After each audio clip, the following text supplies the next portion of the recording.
es abdomen agudo. El abdomen agudo, ¿alguien ha visto alguna vez un abdomen agudo ahora que están haciendo sus prácticas? Ya está en el hospital.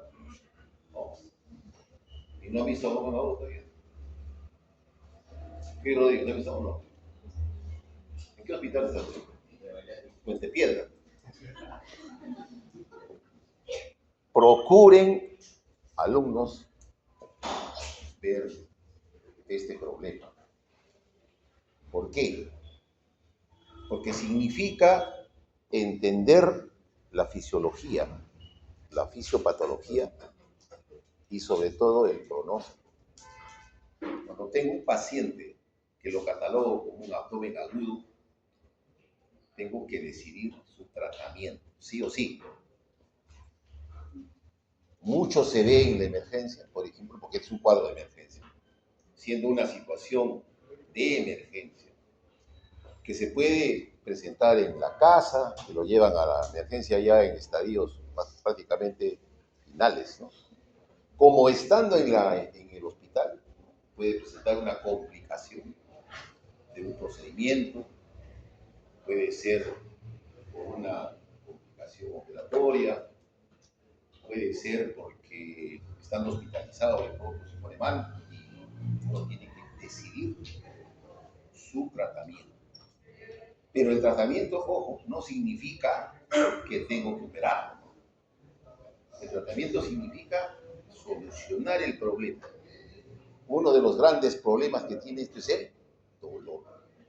Pero si aparte de que, bueno, tengo al paciente, lo examino, le pido los exámenes y no decido, entonces estoy prácticamente viendo las cosas de una manera totalmente superficial. Porque esto sí amerita un tratamiento, sea médico o sea quirúrgico. Generalmente es quirúrgico. ¿Por qué? Porque la etiología es variada. Y entre ellas la que vamos a ver hoy día es un cuadro de apendicitis. Justamente es una de las formas, una de las etiologías más frecuentes. Entonces, ¿cómo lo catalogamos? ¿Qué cosa es? ¿Cómo lo definimos? Un cuadro, según la escuela americana, el colegio americano, que es la que rige en el mundo, la que da los lineamientos que de alguna manera nosotros los tomamos, porque dicho sea de paso, nosotros tampoco producimos. No producimos contenido porque nuestra experiencia nos la guardamos, nuestra experiencia la tenemos por ahí y no la damos a conocer. Y parte de estos lineamientos que se ha ido llevando en el transcurso del tiempo es, lo primerito, aparición súbita, o sea, yo no lo prevé. Un aneurisma de aorta, secante, no lo puedo prever. De pronto, dolor abdominal, van a la emergencia, le hacen estudios, le toman la presión, etcétera, le hacen una serie de pruebas. Y dicen, no, el dolor, creo que es una indigestión. Pero alguien por ahí dice, oye, pero ¿por qué no le hacen un estudio más? No, de repente una ecografía, ¿no? Que está a la mano. O el ecógrafo que ahora sí hay en emergencia. En los hospitales, no sé si en los hospitales donde están ustedes no hay. En el 2 de mayo hay, en el de María tiene no. Debe haber. Entonces uno agarra, ustedes como alumnos, vayan entrenando, agarren el aparatito y mueven ahí encima, ¿qué está pasando? Y de repente encuentran algo que les llama la atención, ¿no? Una situación que de alguna manera explica el problema.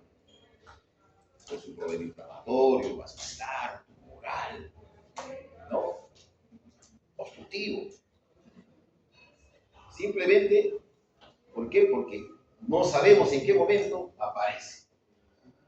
Abdomen agudo, obviamente en el abdomen, pero también hay escroto agudo, que es una cavidad, con idea apenicular del abdomen, ¿no? Pero que también está de alguna manera dentro de un cuadro que podemos tratar así, como una situación súbita y que requiere manejo inmediato. Inmediato, no, dejémoslo para mañana, que el siguiente turno lo vea. Y como que es la clásica del que no decide, y bueno, firman y se lo programan justo en el momento en que se están para ir, y han estado todo el día para que a última hora hagan la programación y que lo operen. A la familia dice, que lo operen, porque usted está mal. ¿Y por qué no lo hagan el día? Esas son las situaciones que tenemos que siempre estar pendientes desde qué momento se inicia este cuadro. Puede ser el agravamiento de una dolencia ya previa, ¿no? Cuadro vesicular, un problema, qué sé yo, un divertículo de Meckel, de repente, ¿no? Un embarazo ectópico, etc., ¿no? Entonces, son situaciones que se presentan súbitamente y que característicamente presentan dolor abdominal. ¿Por qué ve el paciente? Porque le duele el abdomen y no va antes. Tiene fiebre y no va. Tiene vómitos, toma algo y no va. Va donde la comadre, donde el culebrero, lo que sea, y al final, recién, cuando tiene dolor, porque ya la cosa es un poco más difícil poder, pero ya tiene un trastorno que no puede mantenerse de pie, empieza a dar incoherencias, qué sé yo, entonces recién toma la decisión de llevarlo al hospital, cuando ya la situación ya ha avanzado. Y si a eso encontramos un médico dubitativo que no decide, entonces se completa todo un círculo negativo. Consecuencia, el paciente se pierde, se muere. Esa es la diferencia. Requiere una valoración diagnóstica y un manejo terapéutico urgente. Esa es la situación. Y que, como les estaba diciendo, en la mayoría de las veces es quirúrgico. No digo siempre,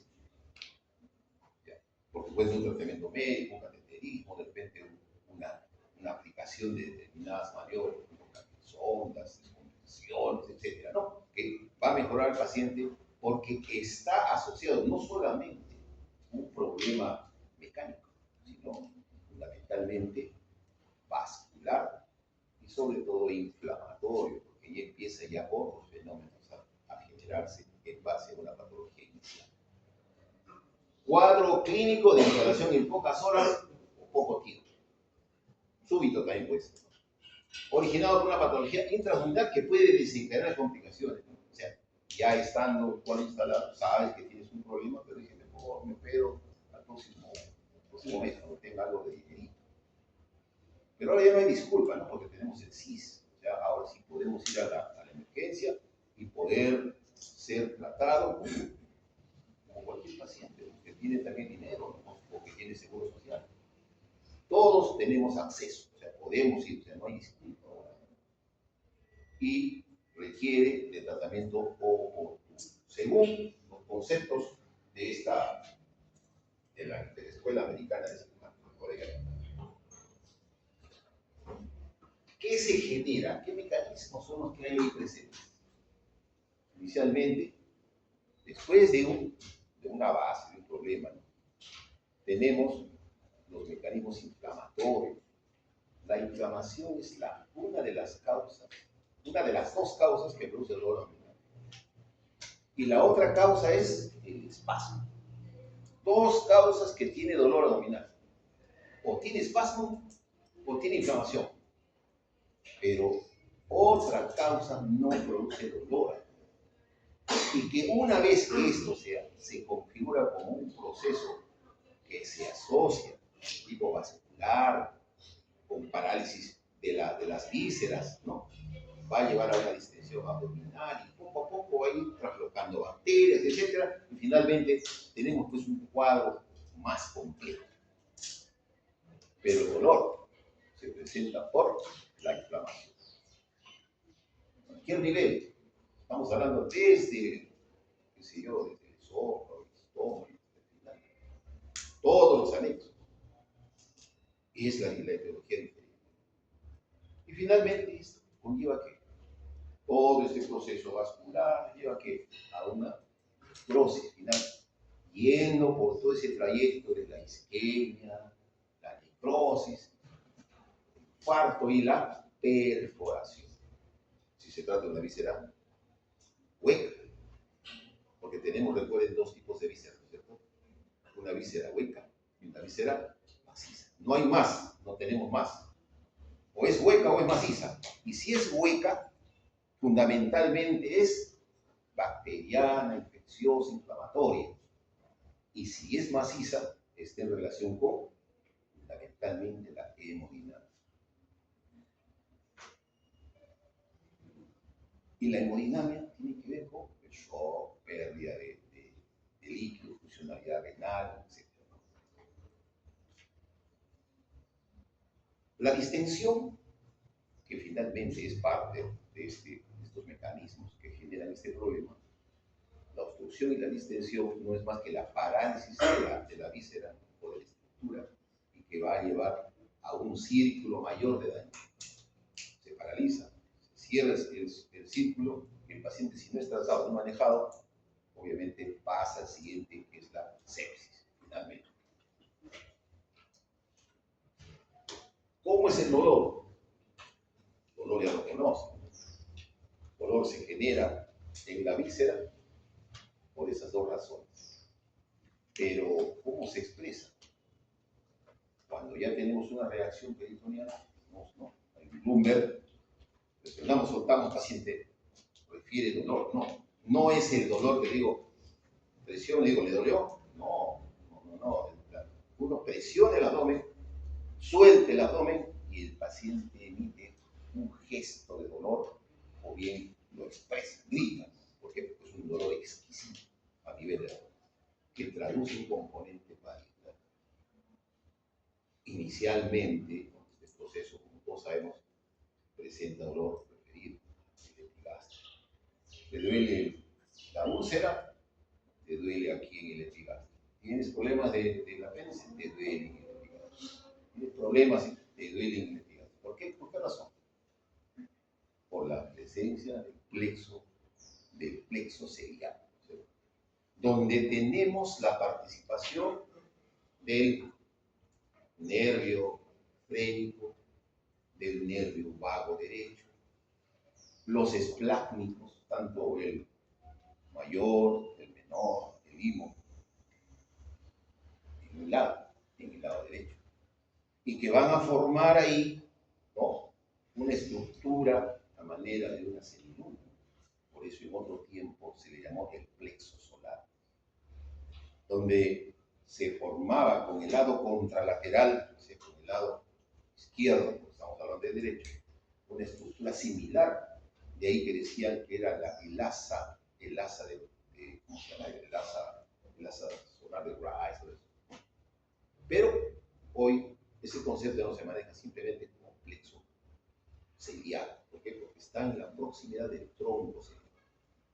Cuando esto abarca ya, toma estructuras renales, hablamos de plexo renal, plexo, no, en descenso, de todas las estructuras. Y finalmente, esto va a viajar por cada uno de los vasos, ¿no?, y forma el plexo entero. ¿De dónde? De justamente de este plexo ciliar. Y por eso es que todo deviene en esta zona de epigastrio, referido como dolor referido. Inicio. Y finalmente se produce ya un dolor intenso, obviamente, por el proceso que ya tuvo un tiempo de evolución. A este dolor, tenemos una respuesta sistémica, como lo traduce la analítica, si uno hace, pide exámenes, ¿no?, le pide estudios de PCR, le pide una serie de elementos que me van a indicar que efectivamente hay un síndrome, un dolor, un proceso de tipo fundamentalmente pues, inflamatorio, reacción, lo que llaman el síndrome de respuesta inflamatoria sistémica. Ahí vemos como consecuencia ya de avance de esto, traduce en alteraciones hemodinámicas, shock séptico. Y el paciente, pues, si no lo manejamos de manera multidisciplinaria, porque tenemos que tener el concurso del nefrólogo, el gastroenterólogo de repente por ahí, el de UCI, ¿no?, el manejo de los mejores antibióticos que dispongamos en nuestro centro de trabajo, ¿no?, podemos controlar este cuadro séptico. Y más, digamos, se ensobrece el pronóstico en la medida en que este proceso ha evolucionado más tiempo. No es lo mismo una lesión proximal que una lesión distal. No es lo mismo una, qué sé yo, una perforación del colon versus una perforación vesicular. El manejo es diferente y también produce rápidamente daño. Cuando le examinamos al paciente, ¿qué es lo que buscamos? Signos de dolor. Al final que nos indique qué cosa es lo que está pasando. Y el que nos traduce de manera genérica es el síndrome de contractura abdominal. No toque el abdomen está duro. Pero antes hemos podido tener otros signos, ¿no? Qué sé yo, pues, signos de cuadro de vesícula, cuadros apendiculares, ¿no? Otros signos que clínicamente los podemos buscar, pero que en general ya, cuando estamos hablando de un cuadro propiamente ya como abdomen agudo, ahí tenemos la contractura, se palpa fácilmente. Por eso es importante y recomiendo, ¿no?, que examinen a los pacientes, conversen con el paciente cómo empieza el dolor, qué fondo hay detrás, porque no solamente estamos hablando del paciente que aparentemente está normal, es un paciente que tiene un fondo, una patología metabólica, una patología endocrina, una patología tumoral, una patología inmunológica, ¿no? A veces cuando los pacientes tienen hoy síndrome de inmunodeficiencia, ¿no?, y que nosotros no lo sabemos, y que es motivo, y el paciente mismo dice que sí, yo soy diabético, pero yo he dejado de tomar pastillas desde hace un año, pero me siento bien, no necesito la pastilla, tomo mis hierbas y me siento bien, pero no se da cuenta de que efectivamente eso está yendo a un cuadro crónico de deterioro y hace, pues, ya ustedes conocen la fisiología, la fisiopatología de las enfermedades, por ejemplo, de la diabetes, ¿no?, el daño que produce. Y justamente una de las manifestaciones del paciente diabético es que son tardías, pero rápidamente se encienden. Su defensa, el rebote, el signo de rebote no es más que el Bloomberg y la contractura abdominal al momento de tocar el paciente. No toca y contractura el abdomen. Pero a veces ya ni duele. ¿Por qué? Porque ya ha sido vencido ese abdomen. ¿Por qué? Porque en el transcurso del proceso, ¿no?, a veces por la distensión, por el espasmo, la lucha intestinal, produce dolor. Pero ese dolor desaparece. No, ya calmó el dolor, ya no se preocupe, ya calmó el dolor. No calmó el dolor, empeoró. ¿Por qué? Porque se presenta el signo, ¿cómo llaman ese? Tenebroso de Delafroix, ¿no? Uno dice, no, más tranquilo, ya todo pasó. No pasó, empeoró. Ya. La respuesta inmunológica, ¿no? Esta es la respuesta cuando tenemos el estudio que le pedimos a los pacientes, esa analítica que no debemos dejar de ver, y que eso está dentro de las valoraciones clínicas que hoy se acostumbran. En otro tiempo no era así. En otro tiempo era el dolor, la intensidad del dolor, la evolución del dolor, las relaciones que tenía en función a la actividad del individuo. Entonces uno decía que esto sí es una cosa grave, ¿no? Entonces tenemos que darle de repente la opción de hacer una maniobra que me indique a mí si está o no para ser operado o para no ser operado, observar. Entonces hacían, pues, una serie de procedimientos, como por ejemplo, habrán escuchado el lavado peritoneal, donde abordaban de manera con una mini laparotomía a nivel del ombligo, ingresaban y obtenían el contenido de esta cavidad peritoneal, que podría haber sido, ¿no?, puede ser sangre, puede ser pus, o puede ser contenido, o sea, gástrico, contenido del líquido, del yeyuno. Entonces, eso es lo que permitía a ellos tomar la decisión de operar a este paciente. ¿Por qué? Porque tenía un cuadro de abdomen agudo, quirúrgico, ¿no? ¿Para qué? Para ser operado. Otros procedimientos, como por ejemplo la culdoscopía o la culdocentesis, que no era más que, en el caso de las pacientes mujeres, colocar en posición ginecológica, buscar la porción del fondo de saco, ¿no? A nivel del fondo del saco vaginal, y abordar en ese espacio donde la pared de la, digamos, de la vagina, ¿no? Permite atravesar la pared de la vagina y ya estamos en el fondo del saco, ¿no? Está el fondo del saco de Douglas, que es el que está detrás del útero y delante del útero, que es el sitio donde todo se acumula. Cuando hay algún problema de tipo inflamatorio, hay una ruptura de alguna estructura, todo se va a ir. Es el signo que facilitaba por abombamiento, tomaban la muestra y definían en el estudio microscópico, decían, bueno, ahí hay contenido que requiere ser operado, contenido intestinal. Está roto el intestino en algún sitio.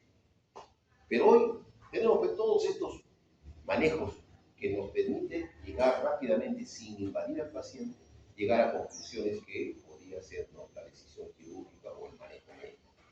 Aquí tenemos los biomarcadores, tenemos el ultrasonido, obviamente ya con la respuesta sistémica que tiene el individuo a través de esta analítica, PCR, etcétera, macrófago, etcétera, todo lo que condiciona la respuesta tisular, ¿no?, a la presencia del daño. Y aquí tenemos todos estos nuevos conceptos, como los biomarcadores, como tenemos las imágenes, ¿no? Unas más que otras, de acuerdo obviamente a la capacidad digamos, de manejo, de control que tengan algunas de las instituciones. Nosotros tenemos tumores, tenemos personadores, mientras que otros solo tienen un ecógrafo y a medias funcional. Entonces tenemos que entrenarnos tanto desde el punto de vista práctico, o sea, agarrar el aparato, perder ese temor y ese valorar, no, hay que agarrar las cosas como debe ser, aprender a manejar adecuadamente para lograr un diagnóstico de lo que queremos. O, de lo contrario, aprender a leer, ¿no? ¿Cuántos de nosotros de repente ya conocemos algunos signos de resonancia magnética, de tomografía, que lo podemos asociar a determinada patología? Por ejemplo, sabemos el engrosamiento del intestino, sabemos el tamaño del apéndice, sabemos cómo se disponen estas estructuras, cómo está la vesícula, cuándo la vesícula está en mal estado y que requiere tratamiento quirúrgico, etc. Justamente, ¿con qué se logra? Con la experiencia, con la práctica y con el manejo de esos equipos, que hoy están a la mano en los centros grandes. En el hospital, por ejemplo, tenemos todo lo que se encuentra a la mano para poder estudiar. Lo que falta es que uno agarre el aparato y lo haga. Es lo que, y este otro protocolo que ya se implementado hace tiempo, ¿no?, pero que muy pocos lo llevan a cabo, que es este protocolo para recuperar rápidamente al paciente e incorporarlo a su actividad, ¿no? Y tiene que ver desde el preoperatorio, en el intraoperatorio y en el postoperatorio, ¿no? El paciente rápidamente sabe por la utilización de sondas que ya no se usan, la utilización de los drenajes, el inicio rápidamente de su dieta, incorporar al paciente. O sea, son manejos ya que indudablemente se hacen en algunos centros, no en todos, porque todavía existe la duda de que al paciente operado tengo yo que por lo menos observarlo, ver que empieza a comer poco a poco, que haga ruidos. Entonces, esas situaciones hacen que de alguna manera el manejo se haya, digamos, retrasado y el tiempo postoperatorio se dilate y a veces condiciona complicaciones intrahospitalarias. Este es el manejo, ¿no?, de este esquema ERAS, donde ve desde el paciente que presenta su cuadro hasta que es operado y le dan su recuperación final. Entre ellos están estos otros conceptos, ¿no?, como pueden ver ustedes, en el preoperatorio, en el intraoperatorio, en el postoperatorio, ¿no? ¿Para qué? Para que este individuo se incorpore rápidamente. Y seguramente ustedes ven en el preoperatorio cómo lo asesoras, los líquidos. Por ejemplo, ¿qué sucede, por ejemplo, cuando viene un paciente que tiene un antecedente de cáncer de estómago y viene con unos signos de perforación? ese tumor se necrosa, el contenido del estómago sale a la cavidad, ya tenemos un cuadro de abdomen agudo. Entonces, si ya tenemos un paciente por sí mismo ya inmunodeprimido, con una patología de fondo que es de tipo tumoral y que además está perforado, entonces requiero saber de varios elementos, ¿no? Primero, que su medio interno esté debidamente compensado. Porque, como siempre nos critican, ¿no? Los cirujanos son los que siempre operan, cortan y cosen y punto, ¿no? Pero no es así. Antes de tomar hoy una decisión quirúrgica, tenemos que compensar al paciente. Es por eso que hoy se hace el control de daño. Cuando tenemos un paciente, lo que hacemos es controlar el sangrado, drenar digamos, los fluidos que estén ocasionando complicaciones de la persona, hacer que ese intestino empiece a funcionar, darle su hidratación adecuada, que su riñón funcione bien y nutrir. ¿Ya? ¿Qué pasa si yo tengo un paciente en las condiciones que le he planteado y no he evaluado la parte nutricional? Tiene una albúmina por debajo de 3, 2. Y si es neoclásico, de repente solo tiene, apenas llega a 1.5. ¿Me puedo dar el lujo de hacer una resección y hacer una anastomosis? No, porque lo único que tengo que hacer, lo único que me da es, ¿qué es lo que está produciendo el problema? Es el contenido en la cavidad peritoneal. Entonces, lo que tengo que hacer es ostomizar. Desde colon, desde estómago, ¿no? Y tengo que nutrirlo. Tengo que quizá ya empezar, aunque los oncólogos tienen esa tendencia de que no, mientras tenga infección, mientras esté con puntos, mientras tenga, no le doy nada. Pero a veces requiere de repente que inicie su tratamiento oncológico, nutricional, compensación del medio interno. Entonces, recién se puede ofrecer una cirugía, aunque sea pues solamente paliativa absoluta, pero de todas maneras resuelve el problema. No me voy a atrever horas de horas a hacer una resección, a hacer una anastomosis para que nuevamente el paciente presente una dehiscencia de sutura, dehiscencia de pared y tenga un paciente enfermo. Entonces, a eso vamos, que esto debe tener un adecuado manejo, ¿no? Dentro del punto de vista de preoperatorio, en el intraoperatorio, anestésico les importa, o que no tengan pues una gran... Ahora, por ejemplo, ya no se usa pues el algotanto, ¿no? Que antes era un anestésico muy patotóxico. Hoy se utilizan mejores anestésicos, tenemos mejor manejo de la anestesia, ¿no? Del dolor postoperatorio, incluso en la operación se hacen infiltraciones para que el paciente tenga una mejor recuperación en la sala de recuperación. Es evitar la sobrecarga hídrica, que eso recomiendan los cardiólogos antes de hacerlo. Y así, aquí ya en el postoperatorio, cada una de las indicaciones que ven ustedes aquí, y que eso configura un protocolo que le ayuda al paciente a salir rápidamente, ¿no? Eso no quiere decir que se cure el problema, como ustedes plantean en ese caso, difícil que se presente. Un apéndice se puede manejar, una vesícula también, pero una neoplasia donde ya la cosa es un poquito más difícil, pero también tenemos cuadros agudos ahí. El cuadro donde se hace, se llama el control de daño. ¿Por qué tenemos? ¿Cuáles son las etiologías? Hay las 7, todas las que podemos imaginar, pero dentro de las frecuentes hay otras, médicas, etc., ¿no? Entonces ahí tenemos una serie de situaciones en las que el individuo puede, ¿no?, presentar el cuadro de abdominal, ¿no? Isquemia, diverticulitis, esta perforación de vísceras frecuente, ¿no?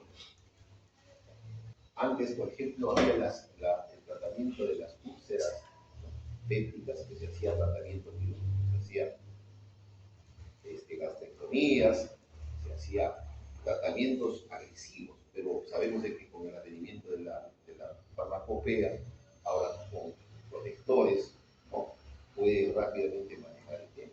Es por eso que ya este problema de la úlcera péptica, que todavía sigue presentándose porque son efectuales, esas son las que generalmente el paciente que tiene antecedente ulceroso y que súbitamente sufre un dolor agudo, lancinante, y que lo refiere al paciente, que el paciente lo refiere al médico y le dice, bueno, tengo ese dolor artrítico y tomo pastillas, ¿no? Pastillas para la artritis, para el problema crónico, tomo pastillas en cantidad. Entonces, eso lleva a un cuadro seroso secundario a su tratamiento, ¿no? Entonces, por eso es que tengo dentro del contexto de tomar los datos para poder tratar a este paciente, tengo que saber qué es lo que tiene, ¿no? Entonces, como estoy hablando, antecedentes de úlcera, de repente es un paciente que tiene arritmias, y si tiene arritmias, ¿en qué debo pensar si es que tengo un cuadro agudo? ¿Qué puedo pensar? Si tiene arritmias, si tiene taquicardias, por ejemplo, ¿en qué podría englobar? ¿De qué manera apoyaría que yo estoy frente a un proceso, un abdomen agudo y que de repente no necesita tratamiento quirúrgico el paciente? Ah, trombosis, ¿ya? La trombosis mesentérica, ¿no? Que se asocia generalmente a un dolor de tipo súbito, ¿no? Y que lleva al paciente que de pronto hace taquicardias, de pronto dolor abdominal difuso, y que se tapa una arteria en la que va justamente a cada una de esas. Sabemos que la mesentérica, si tienes una trombosis en la boca de entrada de la mesentérica hacia las estructuras abdominales, etcétera, prácticamente se puede todo ese territorio. Ahora, depende del trombo. El trombo puede ser pequeño y avanza de repente hasta después del yeyuno. En buena hora, porque ni siquiera nos da la opción de no puedo resecar el ilium, etcétera, ¿no? Me da opciones. Pero si es en la boca, ya estamos hechos. Ahora, ¿qué exámenes sí que pueden detectar? Tecnesio 99, estudios de isótopos. ¿En qué momento le vas a hacer eso? Estás en la medianoche con tu paciente ahí en la emergencia.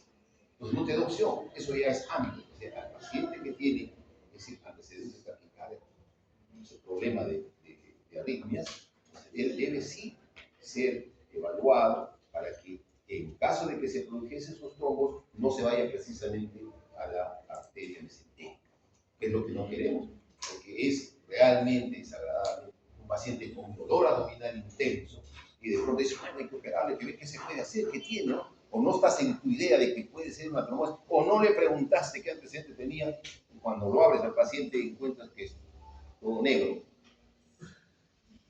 así, aparte del panorama que lleva el médico, ¿no? Porque al ver todo negro, verde, pestilente, ¿qué te hace? Otros cirujanos resecan. ¿Cuánto resecan? Solamente dejan 1 metro de yeyún, 90 centímetros de yeyún, y se llevan hasta el colon.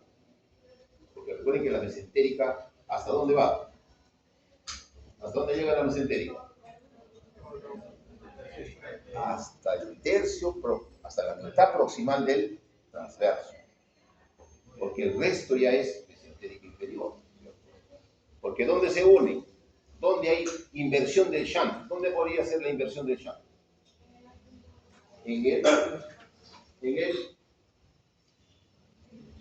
arco de Riolano, que es donde justamente se comunica la mesentérica izquierda, perdón, la inferior con la mesentérica superior. Pero hasta ahí llega. En caso de que haya una inversión del shunt, no hay una buena irrigación, inmediatamente suple la mesentérica. ¿Pero por qué? Porque como ya no viene acá, ya no hay presión, entonces toma, entonces se invierte el shunt. Y eso puede de repente salvar el intestino, el colon proximal, de repente. Pero encontrando en eso, ¿qué te haces con un paciente con un síndrome de intestino corto? Definición, menos de 1 metro, ¿cierto? 1,20 m. Puedo catalogar un síndrome de intestino corto. El paciente debe recibir tratamiento nutricional de por vida, comidas especiales, carísimo su manejo. Pronóstico, malo, malísimo, etcétera, ¿no? Por decirle a alguno de los que tenemos ahí.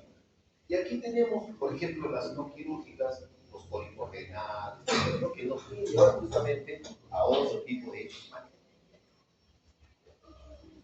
¿Qué debo hacer? Porque hemos estado hablando todo este momento, ¿no? Una excelente evaluación de la historia clínica, ver qué antecedentes tiene, un examen detenido, un examen que a nosotros nos aporte datos. No es examinar por examinar, sino buscando la explicación al problema. O sea, los estudios que debo realizar, las imágenes que tengo que realizar y que debo saber leer. Consejo, aprendan a leer imágenes. Hoy es condición casi sine qua non el saber leer imágenes para poder estar en una emergencia. El paciente te viene con su problema y tú sabes dentro de todo el menú que tienes de exámenes para hacerle al paciente, cuál de ellos es el que va a aportar datos que a mí me van a ayudar a diagnosticar. Uno. Dos, le pido el examen. Yo sé que, por ejemplo, estoy descartando que sea una hemorragia digestiva. Entonces, ¿cuál es el primer examen que puedo hacer? De repente una endoscopía, ¿cierto? ¿Pero dónde? ¿Es baja? ¿Es alta? ¿Te das cuenta? Y empezamos a pensar. Entonces digo, no, llamo al gastro y que me haga una endoscopía baja. ¿Por qué? Porque estoy sospechando de tal cosa. Pero resulta que es en el intestino delgado. ¿Qué le hago ahí? La baja me llega hasta el ciego, ¿no es cierto? O llega a otro sitio más. Llega hasta el ciego. ¿Y la alta dónde llega? Al 3. Lo que hoy se llama el ángulo duodeno-yeyunal. Ya no se llama 3, ya no lo llamen así. Entonces, desde ese ángulo duodeno-yeyunal hasta el ilio, ciego, no sabemos. Entonces, ¿qué sucede? Ahí entra a tallar ya la tecnología, pues, ¿no? Llamo al gastroenterólogo, está al retén, coordino con él, le presento el caso y digo, bueno, yo voy a hacer la exploración. Abrimos el abdomen, hago una enterotomía, o sea, corto el yeyuno o corto el ilio y tú entras con tu aparato y buscas la zona de sangrado. Puede ser, y se ha logrado. En alguna oportunidad tuve que asistir así a un tema similar. Me dijeron, no, córtale nomás el ilio, que generalmente en el ilio terminal, ahí está el problema. El 60% de casos ahí es el sangrado. Si no cortaba el ilio no estaba ahí el sangrado, porque cuando llamamos al gastroenterólogo, él entró con su endoscopio y llegó, y el sangrado era justamente en la mitad del yeyuno. O sea, iba a cortar el intestino porque realmente no era el que sangraba. Entonces, eso ayuda, puntualiza el punto de sangrado y obviamente facilita la adecuada recesión. Y si no, de repente, un corte, o sea, una enterotomía a la altura de la zona de sangrado, un nudo y se acabó el problema. ¿No? Podría ser así. Pero eso requiere coordinación, requiere que yo intuya el tema. Si yo le pido una resonancia, ¿cómo voy a leer la resonancia? Si no la entiendo, no sé leer, no puedo relacionar las estructuras, cuál es tal o cuál es cuál. Entonces, tienen que tener esquemas ya axiales, coronales y sagittales. Si ustedes logran leer las imágenes y piden la imagen, van a ser eficientes en el diagnóstico.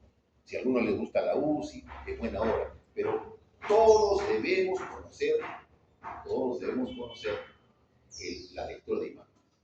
Antes no era así. Y comparo con antes, ¿por qué? Porque yo también soy de otra generación, diferente a la de ustedes.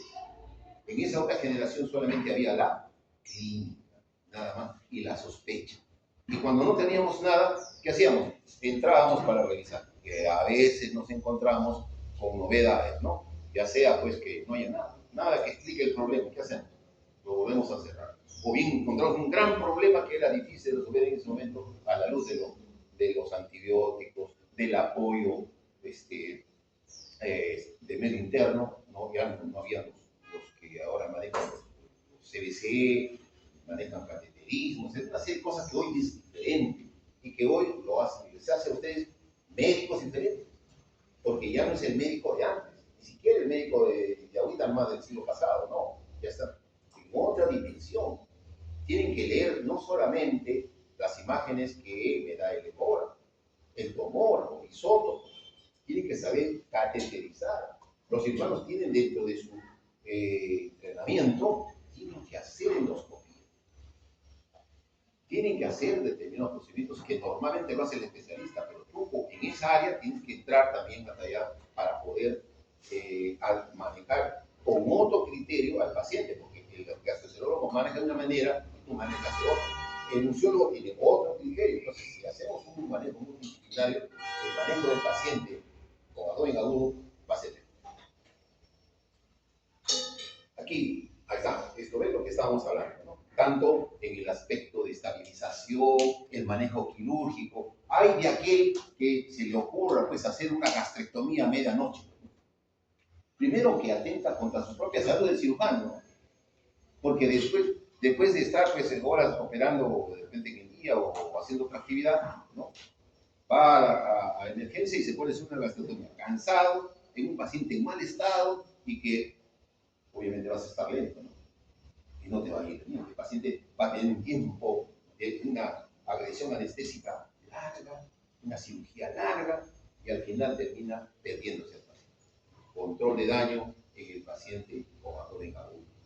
No voy a hacer pues una cirugía mínimamente invasiva porque ahora tenemos eso. Tenemos el laparoscopio. Y eso es lo que sucede actualmente en emergencia. En emergencia tiene un paciente con dolor abdominal. Se le hace la imagen. No sale nada de la imagen. ¿Qué tiene? Una laparoscopía diagnóstica. Hay un huequito en el abdomen, colocan el aparato y mira para arriba, para abajo, allá. Muchos han operado el apéndice cuando el problema era vesicular y viceversa. No, es una vesícula. Y al tercer día, doctor, el paciente sigue mal. Y ahora han visto de que los dolores en la fósil diafragma, efectivamente, el problema era un problema vesicular y no era vesícula. Entonces, se dan cuenta, por eso es que hoy, con esa tecnología, con esos aparatos, entonces uno va a hacer un scan a toda la cavidad abdominal y puedes ver dónde está el problema. Y tu error es menos, justamente por eso, con la asociación de ellos.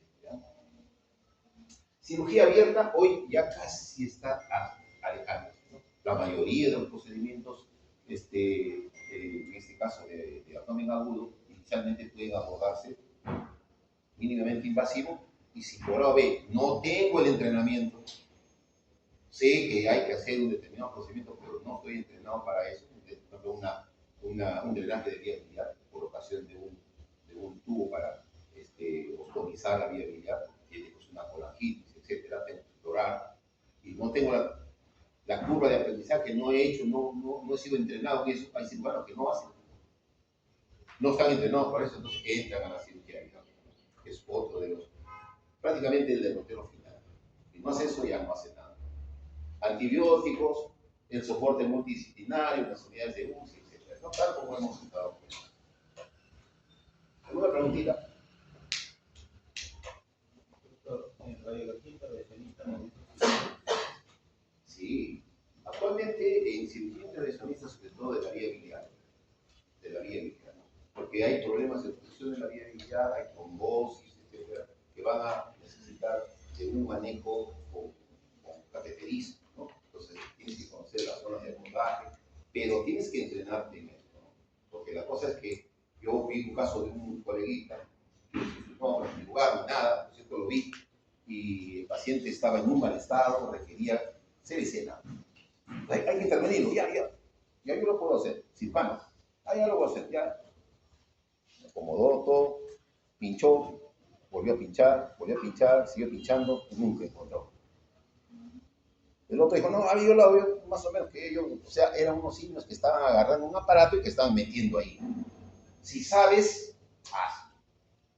Si no sabes, no lo hagas. ¿Por qué? Porque en lugar de ocasionar una mejoría al paciente, lo vas a agravar, ¿no? Le vas a sumar un problema más del que no tenía.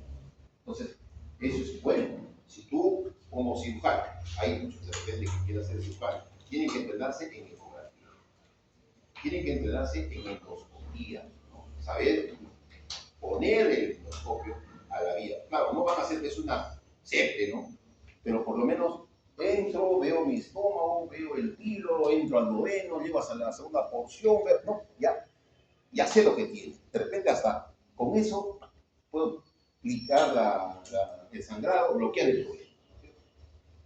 Tengo que saber, por ejemplo, el cateterismo, ir a centros de especialización donde me enseñen a llevar el catéter en el arco en C y poder dirigir con la fluoroscopía, ¿no? Hay actualmente fluoroscopios al alcance, actualmente hay en todo lugar, ¿no? Es fácil de poder encontrar y hacer el tratamiento o por lo menos el diagnóstico, ¿no? Aunque no le hagas el tratamiento, pero ya sabes de qué se trata. Entonces, el entrenamiento ya no es, yo soy cirujano y yo sé solo cortar y coser. No, ahora es otra cosa, ¿ya? Lo mismo el de UCI. El de UCI también sabe hacer sus procedimientos quirúrgicos, mínimos obviamente, pero que debe estar entrenado para eso. ¿Ya?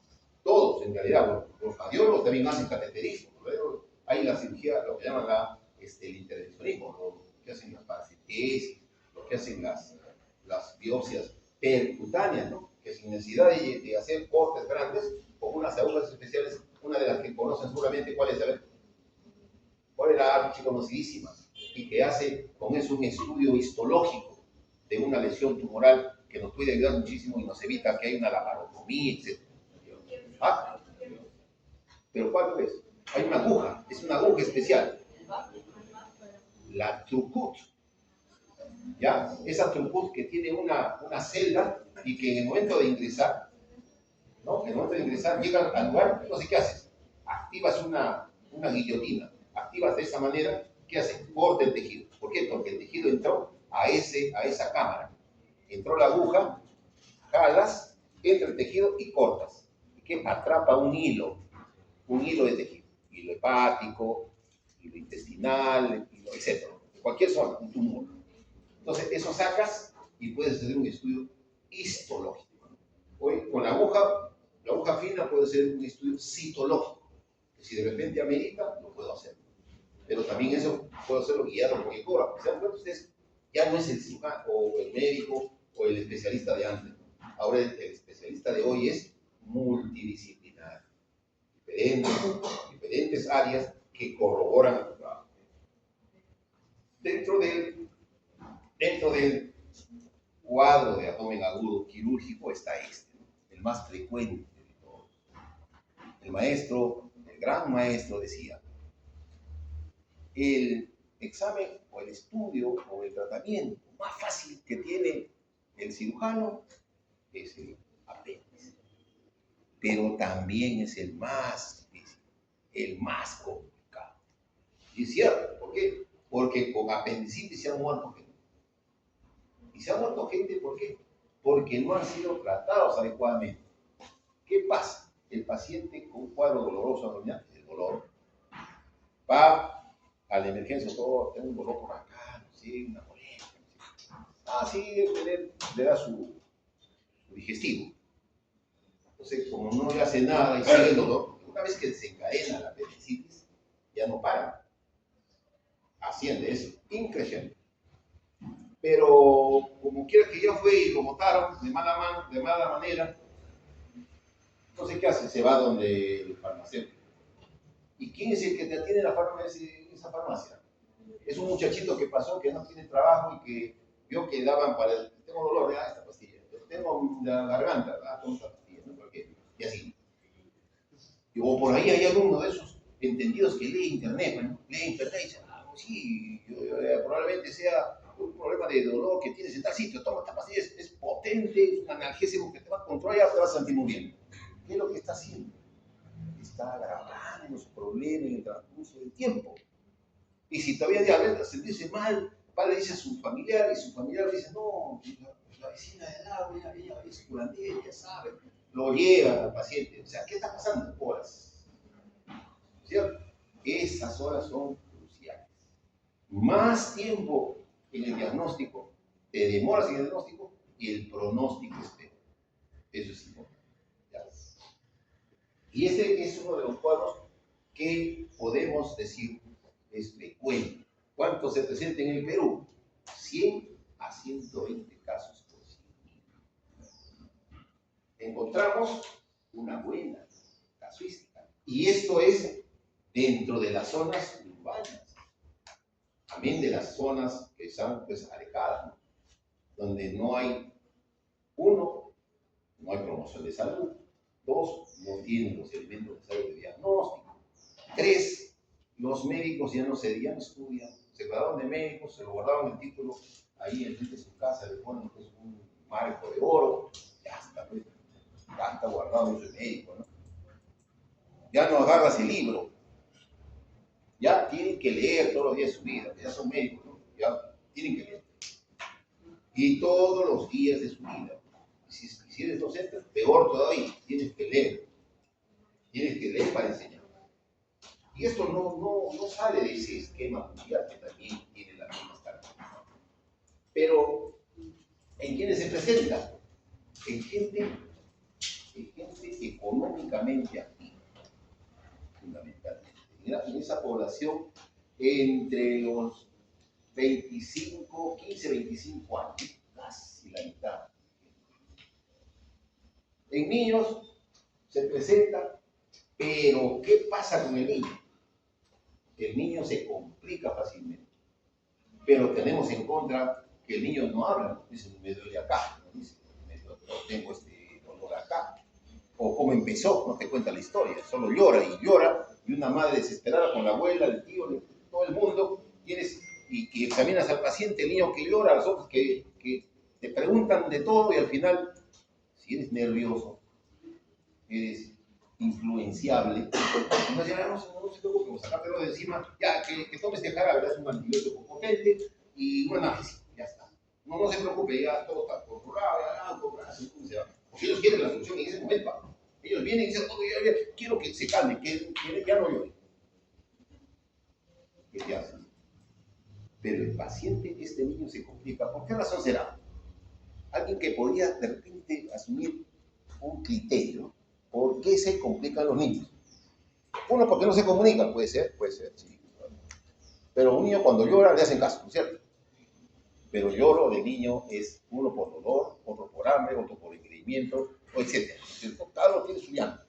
Pero el llanto del dolor es un llanto que llega hasta lo más recóndito, te contamina el oído. ¿Ya? Ese es el dolor de la complicación por abdomen agudo. Pero el niño se complica no por eso, no por la falta de comunicación, sino se complica porque anatómicamente tiene un problema. ¿Cuál es? El epíplon. El epíplon es un epíplon chiquitito. Y sabemos que el epíplon es nuestro amigo, ¿no es cierto? Nuestro gran amigo, el gran aliado de los cirujanos. Cuando el cirujano no decide, el epíplon empieza a trabajar. ¿Qué hace? Pone un plastrón, ¿no? Tienes un cirujano que no sabe, solamente sabe de ginecología, sabe otra cosa, pero como no sabe diagnosticar, entonces ahí el epíplon pone su acción, bloquea, controla hasta donde puede, ¿no? Y justamente el niño entra de frente a peritonitis. ¿Dónde está? Bien, perforación. ¿Por qué? Porque no hay forma ya de controlar. Y los niños tienen que ser diagnosticados. Y yo creo que la ayuda del laparoscopio es vital. Niño que llora, le toca una placa, hay lo que se denomina el asa centinela. En la plaquita le toman una placa de abdomen y ahí van a encontrar el asa centinela. ¿Qué cosa es? Aire dentro del lumen intestinal, pero próximo a la zona de inflamación. Cuando hay un proceso inflamatorio, el intestino se paraliza. Y es por eso que tenemos el asa centinela, que se describió hace muchísimos años, ¿no? Cuando daba esa forma característica del asa centinela alrededor del páncreas. Es donde observamos. ¿Por qué? Porque presentaba esa asa centinela. Y esa asa centinela también lo podemos encontrar en esta radiografía. Entonces, puede ser un apéndice. ¿Qué hago? Meto el aparatito, pues ese aparatito tiene 3 milímetros. El endoscopio que se le coloca a un niño tiene 3 milímetros de espesor. O sea, es como si fuera pues, un sorbete. Así de simple, ¿no? Introducimos, relajamos al niño, miramos, uy, apendicitis. De repente, debería ser ¿para qué? Para evitar esas complicaciones. Porque este niño termina finalmente a veces haciendo cuadros repetitivos de oclusión por adherencia. Adherencia. No me debo olvidar, la adherencia es mi principal enemigo. Así como tengo mi amigo que es el epíplon, pero tengo mi enemigo que es la cerosa que se pega, ¿no? Pero ¿por qué se pega? ¿Por qué se pega? Porque existe un elemento que estimula esa reacción y es la presencia del talco. Por eso el cirujano antes de operar tiene que lavarse la mano. No la mano que nos lavamos, no, sino ya enguantado, tiene que lavarse la mano con agua, con suero. ¿Para qué? Para que ese talco que está en la superficie de mi mano, que voy a meter a la cavidad, no tenga talco, que eso estimula y condiciona esos síndromes de adherencia, adherenciales en el paciente. Hay personas que se operan 12, 10, 15 veces. ¿Por qué? Por cuadros de obstrucción, por cuadros de adherencia. Los adultos intermedios, que constituyen ya el 35%, y los adultos mayores, ¿no? También, ahí tenemos, estos viejitos se complican. ¿Por qué se complican? Porque a veces, tienen problemas de comunicación. El abuelito que normalmente come, se alimenta, conversa, lee su periódico, de pronto el abuelito está solamente te mira, nada más, no quiere comer, no quiere hablar, está estático, no se mueve. Debo pensar que puede tener un problema de un abdomen agudo y generalmente es un cuadro particular. Entonces no debemos olvidar. Hay muchos hasta lo operan de la cabeza a los viejitos. Dicen, no, lo que tiene es unas múltiples sangrados cerebrales y le hacen sus exámenes, ¿no? Y finalmente termina siendo un cuadro appendicular. Ya, importante. Diferencias. Bueno, ¿en quiénes se presenta? ¿Por qué se presenta el apendicitis? Por un problema, ¿no?, de obstrucción. Pero cuando tú tienes una dieta diferente, ¿no? Por ejemplo, en la ciudad todos comemos nuestra chatarra, ¿no? La clásica chatarra, en todas sus formas, ya sea frescas o empaquetadas, pero igual las comemos, ¿no? En cambio, en las zonas periféricas, ¿no?, la parte de la serranía, la parte periférica de la ciudad, ellos no tienen esa facilidad. Entonces, comen alimentos frescos, verduras, alimentos con fibra. Entonces, eso permite que exista mayor frecuencia de presentación en la ciudad que en la zona fuera de ella, ¿no? Otro, ¿qué más?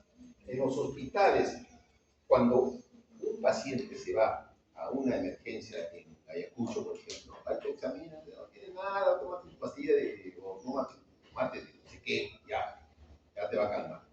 Pero cuando viene acá, y a veces insistes, entonces ya te hacen una ecografía. Incluso el paciente ya va con, tengo mi ecografía, tengo dolor a la pero mira mi ecografía. El mismo paciente se hace su ecografía. Llega a la emergencia y dice, doctor, incluso me ha dicho el que me ha hecho la ecografía que tengo mi apendicitis. ¿Qué vas a hacer? Si lo examina, efectivamente, pues tiene, ¿no?, más precavido. ¿Por qué? Porque leyó en internet de repente, o algún de esos influenza, le dijo, si quiere, lo conozco, ya está. Bueno, también ayuda. Esto, no nos olvidemos, este cuadrito muy importante, ¿no? Siempre tenerlo presente, ¿por qué? Porque esa incidencia nos hace pensar más en esas posibilidades, ¿no? Ese apéndice que siempre está presente. No, pero está heridas, está con dolor. Lo que pasa es que no pasa es que tengo un problema de pancreatitis. ¿Qué pancreatitis? Le abres esto y estamos ahí en tremenda bola de apendicitis. Y luego con contenido y que a veces se perfora. Factores de riesgo, ahí está, lo que estamos hablando. La dieta de fibra. Estos fecalitos, como base, ¿dónde tienen? Las semillas, los contenidos de conglomerados que se presentan dentro del lumen y que taponan pues, este apéndice, ¿no? 40-60%. Hiperplasia en los jovencitos, en los niños, ¿no? Se presenta por hiperplasia, que está en el desarrollo. Los parásitos en la zona de la selva. A veces el parásito sale hasta por la nariz en la noche. Puede ya salir de la nariz esto, ¿qué es el que sale? ¿Cuál es el que el señor Rafael Montoya y le enama? El Ascaris lumbricoides, ¿no? Y ese se ovilla y a veces se mete en el apéndice y ahí que como se queda. Entonces, produce apendicitis. Cuerpos extraños, bueno, hay casos, ¿no? Y genética también han asociado, papá con apendicitis, mamá con apendicitis, hijo con apendicitis, puede ser. No hay algo que nos puede decir si se encuentra de eso. Cuando diagnostico adecuadamente, llego al diagnóstico. Y si no tengo los recursos para manejar, entonces estoy limitado. Eso me lleva a qué cosa? A que depende cómo enfrente el problema en la política nacional. Yo en el Hospital 2 de Mayo, yo hablo del hospital, como estoy ahí, vivo ahí. Ahí tenemos hasta robots, ya todo ahí. No podemos decir que no hay para diagnosticar. Y quienes están ahí, ya lo han visto, alguien está por el 2 de Mayo por casualidad acá. Ayer no lo veo, también está el grupo acá, que hacen. Ayer he tenido dos alumnos ahí, y no lo veo, estarán muertos, porque desde que entró la emergencia, ha habido 2 operaciones de vesícula y a las 12 de la noche se aparece un baleado. Un baleado en la parte posterior, acá, en la boca, en la mano, en el codo, pues se defendió. Ese parece que era travieso, ¿no? Y le cayó lo que le corresponde. Entonces, llegó el paciente en mal estado hasta que salí 8:30 de la mañana de la guardia, porque estaba por la noche. Seguían en sala de operaciones, operando. ¿Qué salen haciendo? Control de daño, ¿cierto? Viendo, optimizando que eso funcione para que después pues, se haga nuevamente la reconexión y devuelva nuevamente a su vida. Por eso depende de qué? De la actividad de la gente que esté dentro. ¿Cómo reaccionas? No tienes nada nomás, ya regresa ya mañana si puedes. Pero la cosa es hacerle caso. ¿No? El paciente va porque le duele. Y ese dolor le llama la atención porque nunca lo ha tenido. Entonces siempre uno debe pensar mal. Piensen mal y van a hacer mal. No digan, no pienso, no creo que tengas esto. Díganle a hacer un examen de un programa, ¿no? Que es el te voy a orientar, PCR. Y si ves alguna situación, tienes a la mano un ecógrafo, hazle el ecógrafo. Esto deviene, si no lo diagnosticas, todo este problema socioeconómico. Gastos altos. ¿Y quién lo paga? Lo pagamos cada uno de los que pagamos. ¿Por qué? Porque esas medicinas, esos equipos, todo ese manejo, todo ese hospital, en el hospital 2 de Mayo es el único sitio donde existe la UCI más grande del Perú. 50 camas.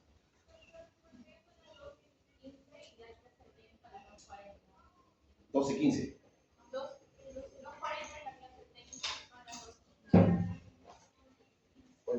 Bueno, entonces, ¿qué hacemos? Corremos. Ya lo conocen al apéndice, ya lo han visto. Ya, ahí lo tienen, pues irrigado por quién. ¿Quién lo irriga?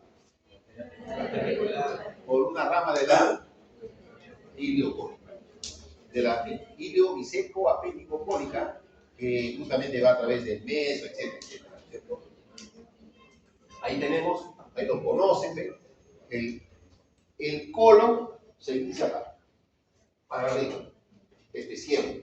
Por eso ya no se llama la válvula ileocecal, se llama la papila ileocólica. A partir de ahí, para arriba. Hacia abajo, 2 orificios. Uno es el apéndice, ¿ya? Y el otro es el que se va hacia la última porción del hilo. Ahí está, la irrigación.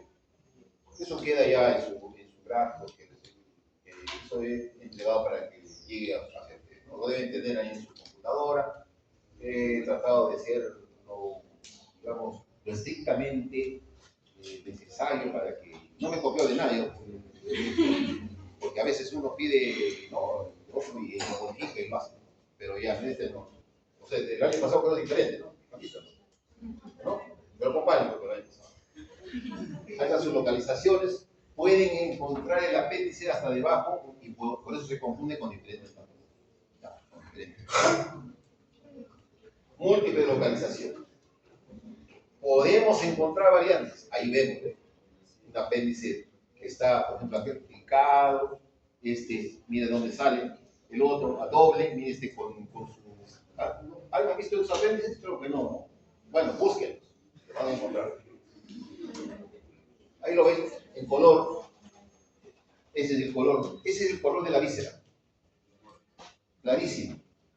Que quede, no es rojo, es rosado. ¿Ya? Si miran la tripa, así la van a ver. Ese es el cirujano general, el cirujano el que les habla, el cirujano de tripa. Pegamos, cosemos, cortamos, y ese es el color. Cuando tenemos un problema, por ejemplo, un problema de vascularización, ¿qué encontramos? oscura, ¿no?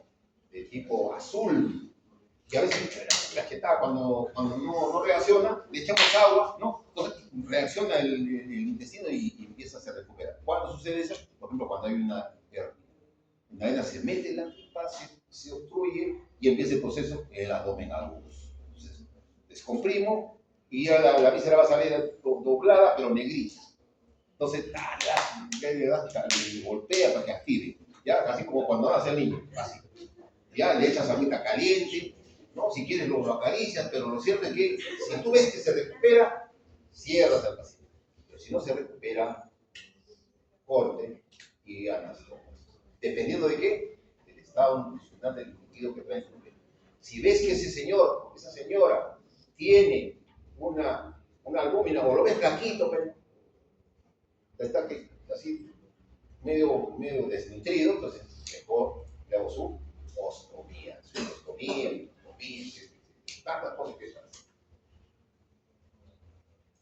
Cuando hacemos la evaluación clínica, todos esos signos. Y acá, no sé si lo van a encontrar, aquí hay una serie de su proceso, ¿no? Cómo viene, cómo aumenta la inflamación, cómo asaltan las bacterias y finalmente termina con la perforación si es que no lo dejo, no lo manejo adecuadamente. Y ahí los tenemos los diferentes, no se ve bien, ¿no? Pero se ve en la computadora mejor. ¿Qué más tenemos? Los síntomas clásicos. Dolor, un dolor típico del dolor, es que se inicia con una molestia acá en el epigastrio. Me siento con un disconfort. Puede ser el inicio de un proceso. Y finalmente tiene, ¿qué se llama esto? Cuando baja allá, migración, un dolor que migra. Ese dolor que migra, increciendo, o sea, si me empezó a doler como 1, luego pasan las horas, está como 2, sigue como 3, ya lo tengo acá abajo, y pues, como dicen los maestros, si dice, ¿cómo es? Si tiene pico de pato, tiene pluma de pato, ¿no es cierto? Ya se dice cuál que el pato, pues, ¿no? Y esto sí, hay que siempre tomarlo en cuenta. Este es un bandido, el retrocecal, ¿ya? Clínicamente no te manifiesta la clínica normal. No te manifiesta. Tú haces no encuentras. No es nada. Pero esos pacientes, cuando no les aplican las imágenes, puedes llegar a tener una colectomía derecha por apendicitis. ¿Por qué? Porque se necrosa todo eso. Entonces tienes que sacar el colon y anastomosar el hilo con el remanente de colon. Una iliotransversa, ¿ya? Anastomosis. El subhepático sí puede ser manejable. El pélvico, otra cosa larga que está acompañado y que tiene generalmente, en el caso de las damas, nos lleva a hacer un diagnóstico diferencial, ¿no? Es decir, puede ser un varicocele ectópico, puede ser un absceso paraovárico, puede ser un divertículo de Meckel, ¿no? En el hombre no. El hombre puede tener divertículo y tiene sorpresa, pero no tiene ovar, no tiene nada de esas cosas que nos van a confundir. La mujer sí es difícil. Por eso, importante, las imágenes cuenta que es importante aprender a leerlas. Aprendan a leer. Hay diferentes libros para eso. Diferentes puntos. Más uno y el más conocido. El Rousing, ahí lo tienen en SOAS, cómo se hacen esos procedimientos del obturador, etc. Tienen el Morrison, tienen el Lance, tienen el DLC, el de Dunphy, puede decir, pues, ¿qué lo tienen? Son 35 puntos, 35 maniobras para poder llegar a un punto y decir, eso no apetece, ¿ya? Y eso lo encuentran en los libros fácilmente de semiología. Aquí les he traído algunos de los más importantes, lo que van a recordar, ¿ya? Más allá, ya no se puede. Igual, importante, este Alvarado, hoy ya casi no da muy bien su score. El que sí nos ha ido un poco más es el Ripass, ¿ya? Búsquenlo, aquí lo he traído. Ese les va a ayudar mucho mejor al manejo. Es el Alvarado, tiene sus fallas, tiene sus limitaciones. Este es el que nos ayuda más, el Ripass, ¿ya? Aunque hay otro que es el que justamente tiene otros elementos casi van más laboratorios, como se dan cuenta ustedes aquí, ¿ve? leucocitosis, neutrofila, la proteína C reactiva, ¿no? Aunque dentro del manejo, en otras instituciones, por ejemplo, para los seguros, es importante demostrar que has hecho digamos, una resección por apendicitis. Porque recuerden que existe la cirugía innecesaria.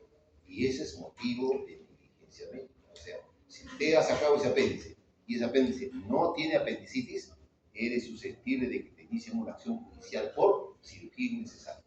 Y ojo, peor todavía si el paciente se complica. Y peor todavía si se muere.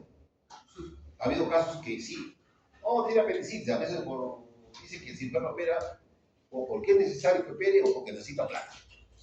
Así dice la gente mala, ¿no? Que nos lleva bronca. Pero a veces dicen, no, es apéndice. Efectivamente, es un caso apéndice, pero cuando entras, no es un apéndice. ¿Qué haces? No, bueno, lo saco. Y si por ahí hay un abogado que está parado en la puerta y dice, llegando de otra, sí, no, pero no de apéndice. ¿Y usted sabe qué es apendicitis? Bueno, no sé. Sáquete su resultado de patología. Sáquete, me lo entrega y yo ya lo voy a asesorar. Ese abogado le dice, usted ha sido operado por uso, no debe hablar. Entonces el otro abre los ojos y le pueden iniciar una acción judicial y le dan una indemnización de 2 millones de soles. Entonces, buen negocio, ¿no? Inicias la acción judicial y ganas. Por eso, pensemos bien antes de tomar decisiones, pero tampoco no se asusten, ¿no? La idea no es esa, ¿no? La idea es que actuemos en la medida en que nuestro organismo necesita para trabajar. Aquí, lo que hemos conversado, ¿ya? Todos los exámenes. ¿Cuál es el mejor? El mejor examen es la clínica. Esto es auxiliar. Ojo. Muchos dicen, no, ¿qué dice la tomografía? No, ¿qué digo yo? ¿Qué digo yo? ¿Qué examinaba al paciente? ¿Ya? ¿Qué digo yo? ¿Cómo yo llegué a ese diagnóstico? Porque hay veces que va a la emergencia al paciente. ¿Desde cuándo? Desde ayer, ese dolor, empezó acá. Te cuenta la historia del paciente como si hubiera leído el libro para decir, ¿qué vas a hacer? ¿Le vas a pedir resonancia? No, pues ya tocas, tiene todos sus exámenes, hace 5 pruebas nada más. Y encuentras todo, ¿qué vas a decir? Apendicitis. Aunque el paciente dice, pero doctor, usted no me ha hecho un examen, no me ha hecho usted una ecografía, no me ha hecho usted, pero señora, es todo evidente. No, doctor, me voy y se va a otro hospital. ¿Por qué? Porque no cree lo que es. Porque el diagnóstico de la apendicitis es clínico. Esto es para graficar, para demostrar si tú. Eso es importante. Estos exámenes, ¿cuál es el mejor de ellos? Si queremos saber, es la tomo. La tomografía es el mejor. Porque los seguros en América y en Estados Unidos piden la tomografía para evidenciar la presencia de la lesión. Y recién pagan. Porque en un apéndice allá será pues unos $10,000. El procedimiento, el algoritmo para llegar a la apendicitis, ¿no? Un diagnóstico en base a los estudios que se le van a ir pidiendo en la ley. Como encontramos en el caso de la ecografía, el fecalito, que a veces incluso en la radiografía se ve, el fecalito, ahí lo vemos, este fecalito. Pero, ¿qué tenemos que hacer? Tener un ojo que pueda leer. A veces tenemos un ojo que mira, no hay nada, pero ahí está mirando. Ese es el problema. No hay signos patognomónicos, pero ahí está, ahí tenemos la piedrita señaladita y tenemos también la punta del apéndice y es donde justamente se perfora, encontramos el fecalito afuera, etc. La resonancia, ¿no? Esta resonancia. Si yo tengo un paciente gestante o un niño, lo mejor que puedo hacer es utilizar esto. Y si quiero sustancias de contraste para yo aplicar, necesito ¿qué cosa? La resonancia, porque es el único que con variaciones y filtros, son receptores, son emisiones de electromagnética, ¿no? Entonces, no va a haber radiaciones ionizantes que le hace daño al niño, a la gestante. O mejora el pronóstico en su diagnóstico si yo utilizo sustancias de contraste porque hay alérgicos al contraste y que con la resonancia todo eso. ¿Ya? Entonces, esa es la forma como podemos. Ahí están los diagnósticos diferenciales, ¿no? Tal como hemos hablado, una serie de estudios que podemos hacer rápidamente, o el antecedente mismo de la historia clínica donde dice, este paciente puede tener un problema de, qué sé yo, cólico renal, etc. ¿Cómo lo hago? Lo opero. Lo clásico ya no se lleva a cabo. ¿Ya? Hay técnicas que antes se hacían con mucha frecuencia porque ya eso le está pasando a otro lado. Los cirujanos de ahora ya no operan la vía. Cuando se quieren convertir, evitan convertir. ¿Por qué? Porque no saben esos procedimientos quirúrgicos que el que habla lo aprendió muchísimos años atrás, pero que ahora o manejan el laparoscopio mejor. Los jóvenes manejan muy bien el laparoscopio y el robot es mucho mejor. Entonces, el manejo de los dedos es mucho mejor, la visión es mejor, el concepto es diferente, por eso son ustedes médicos diferentes, ¿no? Van a ser médicos diferentes. Las técnicas, eso del, por ejemplo, eso de puerto único, ¿no? Que tiene un huequito ahí y en el huequito, con ese huequito hace todo lo que viene, solamente el ombligo, monopuerto, hace todo ahí. O de lo contrario utilizan ahí el, ¿cómo se llama? El robot, que es lo que hacemos acá, la apendicectomía robóticas. Hacen en la clínica internacional. Y aquí los abordajes complicados, ¿no? En el caso de los apendicitis también, ¿no? Hacer el control de daño. Ver que de repente coloco una sonda y sale. Limpio, la hago bien, pongo mi sonda y sale. ¿Puede presentarse una fístula? Sí. Esa fístula la puedo manejar médicamente. Las incisiones, cómo lo veo al laparoscopio en el momento de la operación. Procuren ver cuando vayan a hacer sus rotaciones, hacer sus guardias, vean mucho. El ojo ayuda mucho, aprenden. Y los diferentes, de acuerdo con los grupos etarios, el tipo de daño que puede presentarse en relación con esta patología. Facilísimo para que lo puedan entender, para que lo puedan leer, y obviamente de aquí viene el color. Ese es el color característico. Así lo vemos, así lo agarramos, ¿no? Con esas pincitas que parecen juguetes. Nuestro robot. Y también hay la alternativa. Si estoy allá lejos y de repente no tengo la tecnología necesaria, tengo una apendicitis, pero no está avanzada, puedo hacer este manejo médico. ¿Ya? ¿Cuándo dejo de hacer el manejo médico? Cuando tengo que ese tratamiento que estoy dando no está mejorando. Sí necesito operación. Tengo que mandar los sitios donde quieras. Pero ya previamente cubiertos con todas las... Y eso actualmente es el tratamiento médico de la apendicitis. No se conoce mucho, ¿por qué? Porque la mayoría de los diagnósticos de apendicitis es tratamiento médico. Complicaciones. ¿Quién no tiene complicaciones? Dentro de ellas está pues, los abscesos, las perforaciones, todas las complicaciones tardías, como es las adherencias, ¿no? Que estamos hablando. Es una de las tantas que se presentan. ¿Le doy antibiótico o no le doy antibiótico? Depende de la evolución del cuadro. Si es una apendicitis catarral, entonces no necesita antibiótico. Si ya es una apendicitis con peritonitis localizada o generalizada, sí requiere, por ejemplo. Y de acuerdo a las poblaciones, ¿se acuerdan que yo decía de los niños, de los ancianos, de las embarazadas, ¿no? De los pacientes con comorbilidades, los pacientes que tienen problemas de, por ejemplo, marcapasos, cardiópatas, ¿no? Etcétera, que nos va a llevar. ¿Preguntas? Creo que no hay mucha pregunta. Está todo claro, sí. ¿Qué dice? Muy bien, ¿no?